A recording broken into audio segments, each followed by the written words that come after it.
नमस्कार, आर्या न्यूज देख रहे हैं आप और मैं आपके साथ अलका सिंह। बुलेटिन में आपका बहुत बहुत स्वागत है। रुक करते हैं खबरों का। कांग्रेस नेता दिग्विजय सिंह मीडिया कर्मियों पर हुई कार्रवाई की घोर निंदा की है। उन्होंने कहा कि मीडिया पर जो हमला किया गया है हम उसकी घोर निंदा करते हैं। आश्चर्य की बात यह है कि यदि किसी मीडिया हाउस में चाइनीज कंपनी निवेश करती है तो वो देशद्रोह हो गया, लेकिन पीएम केयर फंड में जब चाइनीज कंपनी फंड देती हैं तो वो देश प्रेमी कहलाती हैं। ये अपने आप में विरोधाभास है। हर व्यक्ति को अपनी बात कहने की स्वतंत्रता है।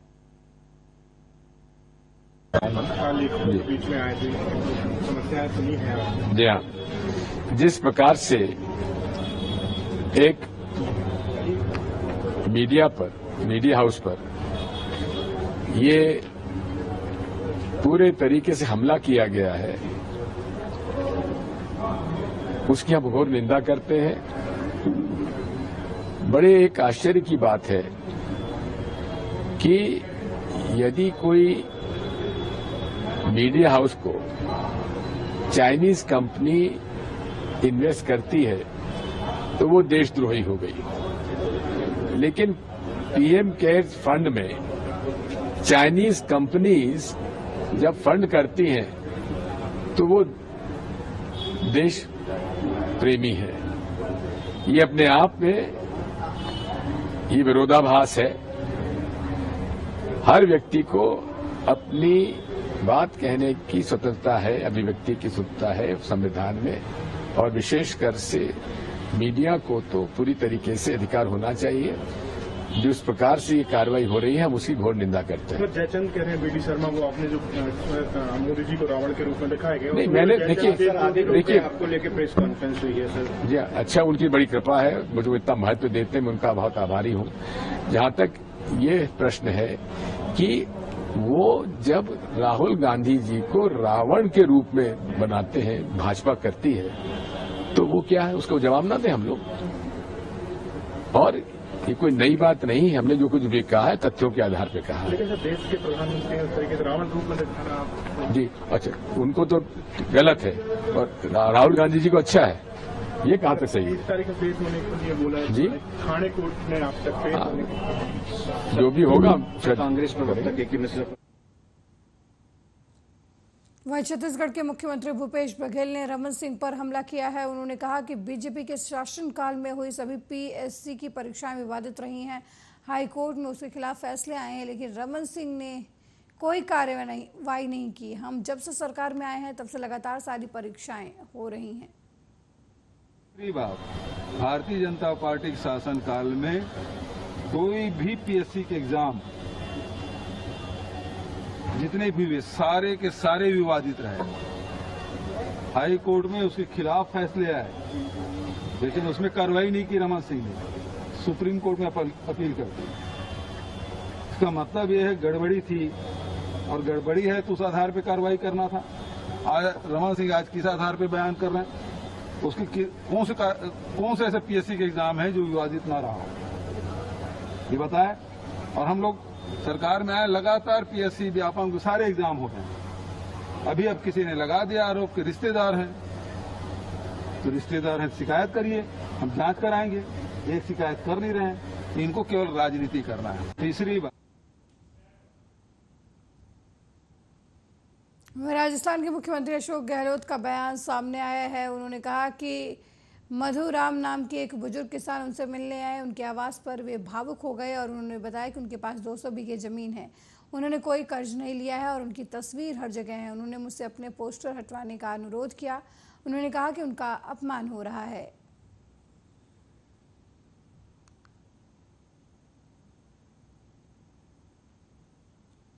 जो है मधुराम बहुत बुजुर्ग हैं, 80 साल के होंगे, वो घर पे आए, 6 माइल में आए, और आप विश्वास करो इतना भावुक हो गया क्योंकि मेरे पास 200 बीघा जमीन है, मैंने कोई कर्ज लिया ही नहीं है, और मेरी फोटो रास्ता में लगा दी उन्होंने कि कर्जा जो है तेरी जमीन कुड़क हो गई, तो मेरी इंसल्ट कर दी।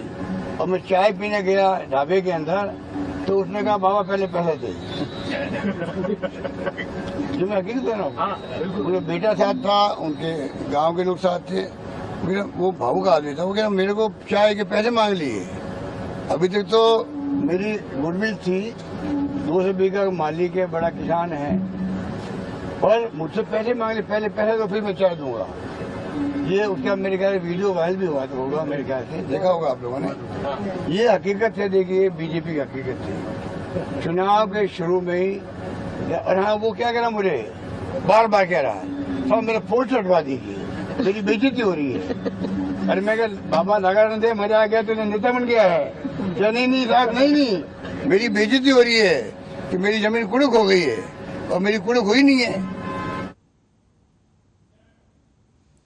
कांग्रेस नेता दिग्विजय सिंह के बयान पर मध्य प्रदेश के मुख्यमंत्री शिवराज सिंह चौहान ने कहा कि दिग्विजय सिंह को तो अपने पुराने दिन याद आ जाते हैं, जब जनता ने ऐसे रिजेक्ट किया था वो दोबारा हिम्मत ही नहीं कर पाए।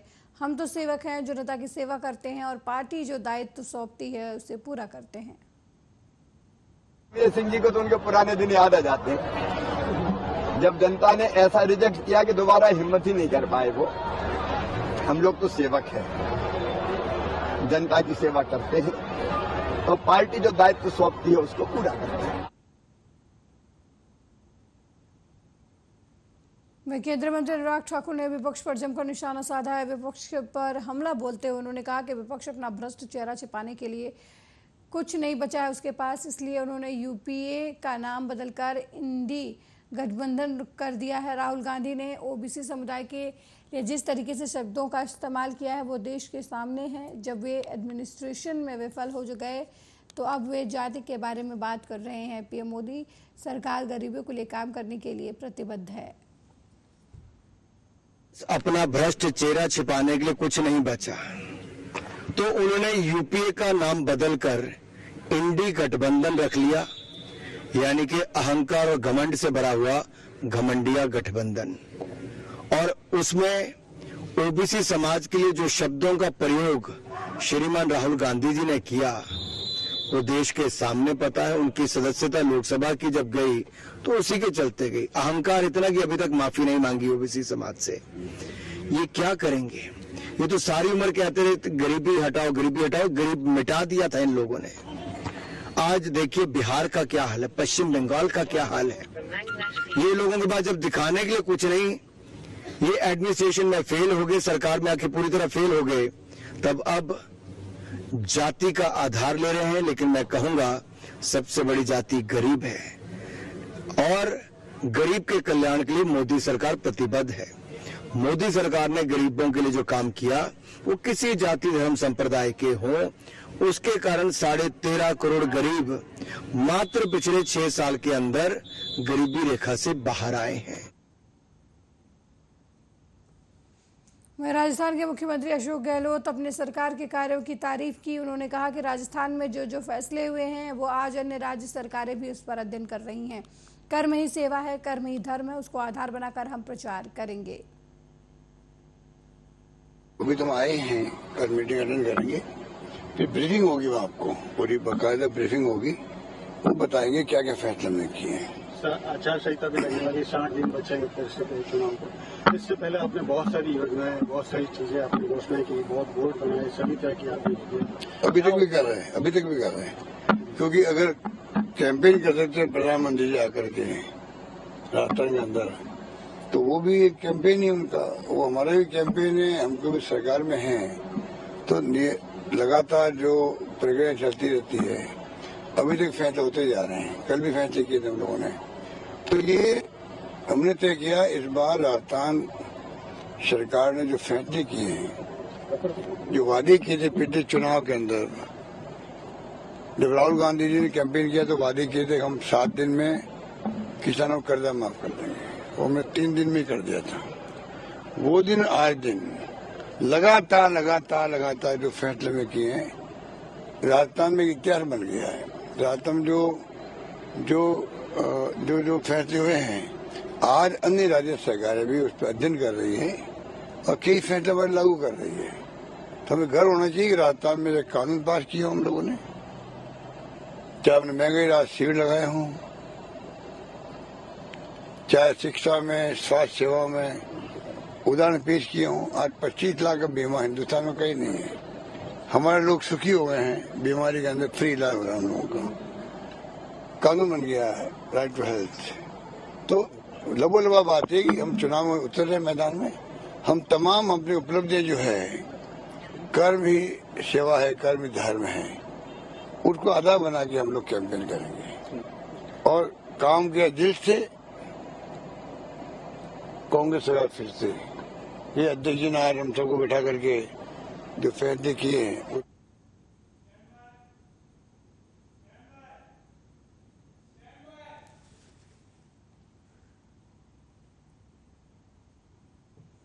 टीएमसी के राष्ट्रीय महासचिव और सांसद अभिषेक बनर्जी ने उपराष्ट्रपति जगदीप धनखड़ पर निशाना साधा है। उन्होंने कहा कि पश्चिम बंगाल में इससे पहले जो राज्यपाल थे उन्होंने पश्चिम बंगाल सरकार का लगातार विरोध करने पर इनाम दिया गया।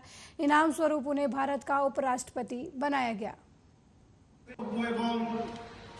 দায়িত্ব থাকে আমার বলার আগেই তার কেন্দ্রকে লেখা উচিত, কিন্তু আগের যে রাজ্যপাল ছিলেন বাংলার ধারাবাহিক বিরোধিতা করেছিলেন বলে তাকে পুরস্কৃত করে ভারতবর্ষের উপরাষ্ট্রপতি করা হয়েছে। আমি আশা করব এই রাজ্যপালকেও আগামী দিন, যদিও কেন্দ্র সরকার ক্ষমতায় থাকবে না, তাও বলবো যাওয়ার আগে একটা ভালো ব্যবস্থা করতে। अगली खबर उत्तर प्रदेश से है, जहां इटावा जिले में बलरई थाना क्षेत्र के बहादुरपुर गांव में 2 बच्चियों की हत्या का मामला सामने आया है। आईजी कानपुर जोन प्रशांत कुमार ने कहा कि घर के अंदर 2 छोटी बच्चियों की हत्या की गई है। उन पर फावड़े की चोट है। घटना का कारण जानने के लिए टीम लगी हुई है, जांच जारी है। की निर्मम गला रेत कर हत्या कर दी गई, आप मौके पे क्या पूरा मामला क्या अभी तक निकल कर आया है? देखिए, घटना बड़ी खराब हुई है। 2 छोटी बच्चियां हैं, घर के अंदर उनकी हत्या की गई है और उनके ऊपर फावड़े से की चोट है। इसमें किसी प्रकार का इस हत्या का कारण क्या है उसके लिए सारी टीम हमारी लगी हुई है। आप देख रहे हैं कि यहाँ पे फोरेंसिक टीम कानपुर से भी आई हुई है और सारी फोरेंसिक टीम जो हमें कुछ इंक्रिमिनेटिंग एविडेंसेस मिल रहे हैं और उस पर अभी उसकी एनालिसिस की जा रही है। अतिशीघ्र हम इस घटना को वर्कआउट कर देंगे। परिजनों से भी बात हुई है? हाँ, बात चल रही है एंड उस बातचीत में से बहुत सारे तथ्य निकल के आ रहे हैं। तो अभी किसी निष्कर्ष पे पहुंचना जल्दबाजी होगी और रात। पंजाब के मुख्यमंत्री भगवंत मान ने बीजेपी पर बयान देते हुए कहा कि असली नारा एक ही है और वो है बीजेपी वाले बोलते नहीं। वो नारा है एक देश एक दोस्त। जो दोस्त है उनके घर पर ईडी जानी चाहिए। एक दोस्त के लिए उन्होंने 140 करोड़ लोगों को सूली पर टांग रखा है। सुनिए पूरा बयान। नारा वो जो है वो बीजेपी वाले बोलते नहीं है, लेकिन असली नारा वही है, एक देश एक दोस्त। जो दोस्त है उसके घर पे ईडी जानी चाहिए ना। जो एक ही दोस्त है, बस एक दोस्त के लिए 140 करोड़ लोगों को सूली पे टांग रखा है, ठीक है ना। इसलिए ये जो दिया है वो जब बुझता है वो ज्यादा फटफट करता है। तो ये बीजेपी का जबर और जुल्म का दिया जो है ये आने वाले महीनों में बुझने वाला है। और पंजाबी में कहते हैं अत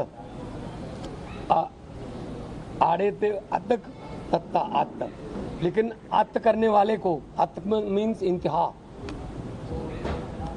अत करने वाले को पता नहीं चलता कब अदक की टिप्पी बन जाती है। आड़े ते टिप्पी तत्ता अंत। सो अत तो हो गई है, अब अंत होने वाला है। मैं तो यही कहूँगा कि ये जो नफरत की राजनीति करते हैं, ये धर्म की और एक दूसरे को लड़ाने की राजनीति करते हैं, कि लंबे सफर को मीलों में मत बांटिए। दिल्ली के मुख्यमंत्री अरविंद केजरीवाल ने मजलिस पार्क मेट्रो स्टेशन के पास CND प्लांट का उद्घाटन किया। इस दौरान दिल्ली के मुख्यमंत्री अरविंद केजरीवाल ने कहा कि उन्हें बेहद खुशी है कि बुराड़ी में 2000 मीट्रिक टन से CND प्लांट का उद्घाटन किया गया। इसके अंदर सॉइल में साइड मिक्स आज मुझे बेहद खुशी है कि यहाँ पे बुराड़ी में 2000 मीट्रिक टन का CND वेस्ट का प्लांट इनॉग्रेट किया गया है। CND वेस्ट मतलब मलबा। हम देखते हैं कि दिल्ली में जगह जगह मलबे के ढेर पड़े रहते हैं और उसकी वजह से गंदगी फैलती है। तो ये 2000 मीट्रिक टन का प्लांट बना है। यहाँ पे उस मलबे से ईंटें, टाइल वगैरह बनाई जाएंगी, जिसका बाद में इस्तेमाल, तो रिसाइकलिंग होगा मलबा, और लगभग 95% के करीब मलबा जितना आएगा वो रिसाइकल हो जाएगा। ये देश का सबसे बड़ा प्लांट है और सबसे आधुनिक टेक्नोलॉजी से बनाया गया है। दिल्ली में लगभग 6500 टन मलबा डेली निकलता है। अब ये प्लांट बनने के बाद दिल्ली में लगभग 5000 मीट्रिक टन का मलबा प्रोसेस हो सकता है। 1000 मीट्रिक टन हम ओखला में बनाने जा रहे हैं और थोड़ा सा कैपेसिटी एनहांसमेंट करेंगे, तो साल 1.5 साल के अंदर दिल्ली में जितना मलबा प्रोड्यूस होता है वो सारा का सारा मलबा जो है उसका रिसाइकलिंग होना चाहिए। आज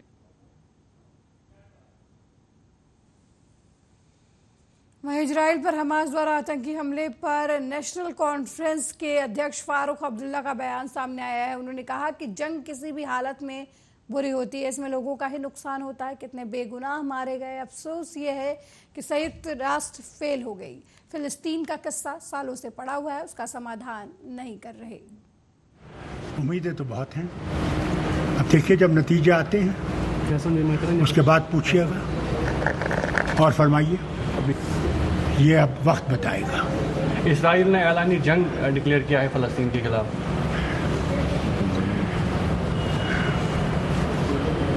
जंग किसी भी हालत में बुरी होती है, उसमें लोगों का नुकसान होता है। कितने मर गए, कितने इजरायली बेगुनाह मर गए, कितने पैलेस्टीनियन बेगुनाह मर गए। जंग किसी चीज़ का हल नहीं है। अफसोस ये है कि यूनाइटेड नेशन फेल हो गई है। वो पैलेस्टाइन का इतने सालों से, सदियों से किस्सा पड़ा हुआ है और इसको सॉल्व नहीं कर रहे हैं, और बेगुनाह लोग उसमें मारे जा रहे हैं।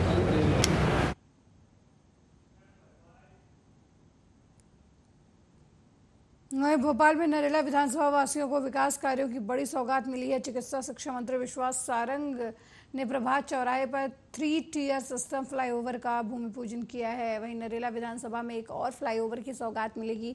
फ्लाईओवर के निर्माण का एक अलाइनमेंट एलिवेटेड डिजाइन के माध्यम से किया गया है।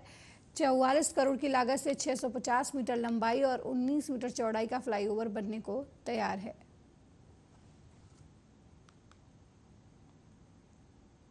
हम सबके बीच में उपस्थित हुए हम सबके लिए ये बहुत सौभाग्य की बात है कि भोपाल के पालनहार, नरेला के पालनहार खेड़ापति हनुमान जी महाराज छोला का नए कॉरिडोर का निर्माण अब शुरू होने वाला है। उसका भूमि पूजन हो गया है। नए परिवेश में मंदिर का पूरी तरह से जीर्णोद्धार और उसके साथ साथ छोला दशहरा मैदान को विस्तृत रूप से डेवलप करके खेड़ापति हनुमान जी महाराज का कॉरिडोर बनेगा और हनुमान जी महाराज के चरित्र, राम जी महाराज के चरित्र को चित्रित करते हुए पूरा कॉरिडोर बनेगा। सुंदरकांड की चौपाई, हनुमान जी महाराज का विश्व कल्याण के लिए जो संदेश है वो सब इस कॉरिडोर में समाहित होगा। हम सब के लिए ये बहुत सौभाग्य की बात है कि भोपाल के पालनहार, नरेला के पालनहार खेड़ापति हनुमान जी महाराज। हमीरपुर में बिम्बावर थाना क्षेत्र के करगांव में बिजली पोल की चपेट में आने से एक युवक को करंट लग गया। उसकी वजह से उसकी मौत हो गई। युवक अपने घर के बाहर काम कर रहा था, जिस दौरान बिजली पोल की चपेट में आ गया। उसकी मौके पर ही मौत हो गई। आनन फानन में परिजन युवक को लेकर अस्पताल पहुंचे, जहां पर डॉक्टरों ने उसे मृत घोषित कर दिया। ये भैंसों को पानी पिला रहे थे, हमारे बड़े भैया हैं, तो पानी पिलाते समय खंभा, बिजली का खंभा वहीं पे लगा हुआ है, तो तार में करंट आ रहा था, तो उसे यानी कि टकरा गए हैं, तो करंट लग गया गंभीर। उसी से अस्पताल लेके आए, मृत्यु हो गई। मेरे साथ इस बुलेटिन में फिलहाल इतना ही। देश दुनिया की तमाम खबरों को देखने के लिए देखते रहिए आर्या न्यूज़। नमस्कार।